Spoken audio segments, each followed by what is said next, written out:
In today's video, we're going to continue our 2019 prospect review series, and we're looking at the top 5 prospects for the Buffalo Sabres. And that's coming up next.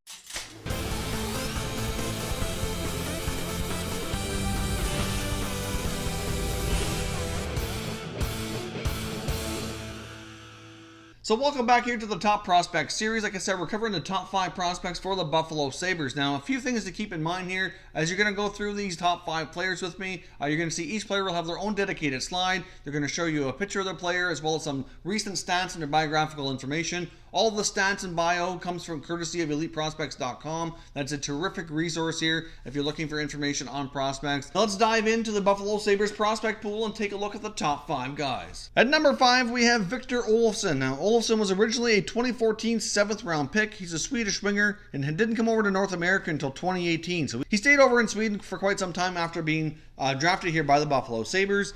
He had recently played for Frölunda in the SHL and done very well. His first full season resulted in some awesome results here in the American Hockey League last year with 63 points in 66 games played. So that is a terrific offensive output. It led to him getting an opportunity to go up to the NHL with the Sabres. He played 6 games and put up 4 points. So again, some pretty decent results for somebody who's brand new to the league.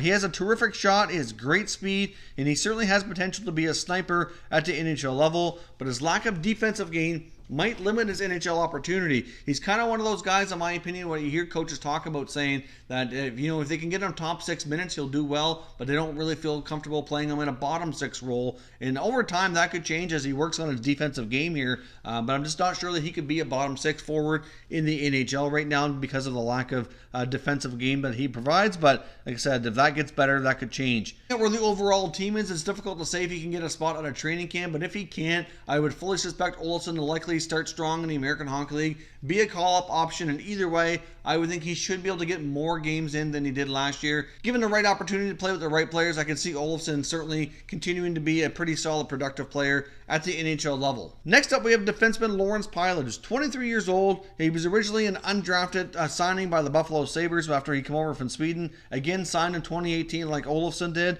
A very offensive-minded defenseman who looks like he has potential to be a top 4 guy, likely a second-pair defenseman. Last season, he got his first taste of the NHL. He appeared in 33 games with the Sabres, but his offensive production that he had been putting up earlier in the American Hockey League didn't really translate to the NHL. But in the AHL, he couldn't be stopped. He was a terrific puck-moving defenseman down there.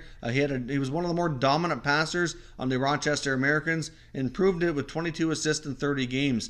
His skating improved a fair bit over the year, and he certainly shows the potential to be a really strong contributor on the power play. One drawback on him, though, is there's not much of a physical side to his game right now. He also indicated himself a year-end media availability that he'd like to add some more muscle, which will really help with puck battles and playing a little bit more physically. Obviously, his style of game doesn't really require him to be overly physical, but you do have to be able to take a hit and give a hit once in a while, and of course, you got to battle for that puck, especially the defensive end. So if he can bulk up and add a little bit more muscle, will certainly go a long way to adding that more of a dimension to his game in that respect. It will make him an overall more versatile defenseman, which would thus create more NHL playing time for him as well. So Lawrence Pilut's a player who I expect to get some more NHL opportunity this year. And we'll see how he does here. If he has a good summer, goes into camp strong, he very well could get a fair bit of playing time, possibly this coming season.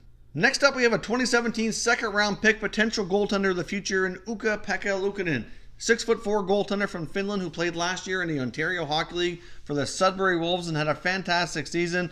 Appeared in 53 games, had a .920 save percentage and a 2.5 goals against. Played for the Finns at the 2019 World Junior Championships and had an awesome tournament. He appeared in 6 games with a 1.8 goals against and a .932 save percentage and helped them win the gold medal. He had an absolutely strong season on all aspects and really continued his development big time here. He's a big goaltender who handles the puck relatively well. At times when you're watching him, he kind of acts like another defenseman back there since he is so comfortable moving around and handling the puck. He moves very well side to side, especially if he gets down on his knees as well. Very quick reflexes, cuts down the angles well. Overall, just a really solid all-around goaltender. He likely starts the year in the American Hockey League, of course, which would not come as a major surprise, be his first year pro. But he could be, like I said, the goalie of the not-too-distant future here as well, seeing how the goaltending situation is in Buffalo. I don't think the team has the utmost confidence in the current goaltending tandem. And depending on how he does, if he goes into the American Hockey League and can have a pretty decent start, we could see something like we did with Carter Hart in Philadelphia. If their current goaltenders aren't quite getting it done, they're not quite pleased with the results, I could see them sooner than later maybe giving him an opportunity. But of course, that's going to depend on how training camp goes. It's going to depend on how his original part of the year in the AHL goes. But I do see him getting an opportunity sooner or later just because of the situation with the netminding with the Sabres. But he certainly has the potential to be the goaltender of the future that the Sabres have been looking here for some time.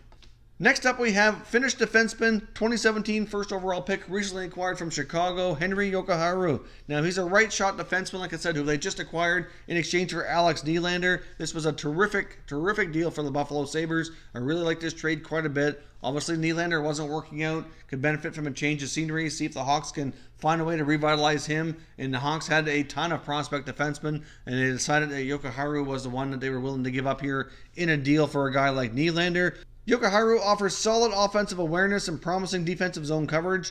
He's really quick and smart outlet passes all the time. He's also very adept at skating the puck out of the defensive zone as well. So if the pass isn't there, he can still do a good job of getting it out and skating it out here. Certainly a great defenseman who can push the pace and get the puck up to the forwards and create offense. He put up 12 points in his first 38 games played in the NHL with the Blackhawks and put up 17 points in his first 30 games in the American Hockey League last year. So obviously had a pretty solid year for development, I thought. Certainly projects to be a top 4 defenseman and could very well make a great future defense partner here, maybe for Rasmus Dahlin. Obviously Dahlin's a left shot guy. Jokiharju is a right shot guy. They could put their two together here. Maybe that could be their future top pair for the Sabres for many years to come. It's hard to say, but he certainly has that potential right now, and he should very well get plenty of opportunity with the Sabres during the coming season.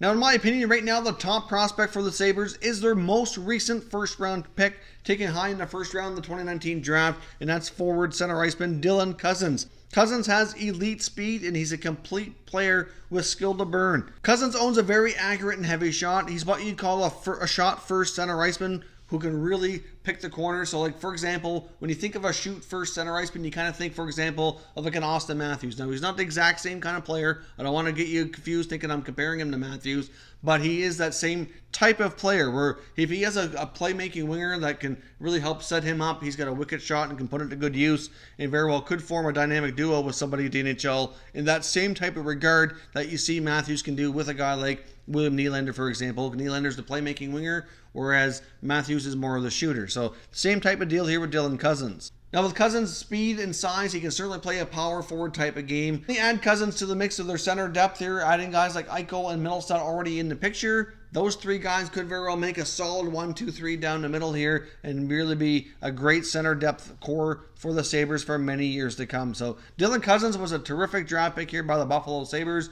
The same time picking where they did in the draft was, a little easier than some. Obviously, they had to see who was left and who was still available here, but obviously Cozens was a terrific choice. He certainly could be a great addition to the Sabres, and it's certainly not clear exactly what's going to happen with him for the coming year. I would think more likely he goes back to junior for one more year to really dominate and make his debut next year, but it wouldn't be a complete shock to see the Sabres maybe keep him around and at least give him a little sample of the NHL before he gets sent back to junior. But I personally don't see him making the NHL right out of the get-go here, but I guess we'll see how things go in training camp with Cozens and the Sabres. So those are my top 5 prospects for the Buffalo Sabres. So overall, a nice variety of some forwards and some defensemen, a potential goalie of the future. So I do like the Sabres prospect pool right now. I think it's pretty deep and, like I said, pretty diversified with all the different positions being covered. With the young players they already have on their roster, with these guys can all become NHL players, I really do think they could be a potential powerhouse down the road. I mean, if you look at, like I said, with the center iceman potential with Eichel and Middlestat, then you got Cozens into that. And on the blue line, you've got Rasmus Dahlin, and you get the potential for Jokiharju as well. You got your potential goalie of the future with Ukka, Pekka, Luukkonen. That really is like your key spots that you really want to have strong, big-time young players. So that's a great nucleus for the Sabres to really work and build around here for the future. There are also a few others we could include kind of as an honorable mention, and that includes forward Rasmus Asplund and Matej Pekar. I think they certainly have a lot of potential as well and could see some NHL time in the near future. They both had pretty solid seasons in the last year as well. So those are your top prospects for the Buffalo Sabres. Of course, as always, love to hear your thoughts and opinions down in the comment sections. Which of these prospects do you think will have the most impact on the future going forward? And who are you most excited to see get into the NHL on a regular basis? Let me know your thoughts down in the comments and we'll continue the conversation. If you're new to the channel, consider subscribing and turning on your notifications so you don't miss any future content. All kinds of great prospect talk coming over the rest of the summer here, as we still have plenty of teams to cover in this prospect pool series. Thank you very much for watching, and I will catch you next time.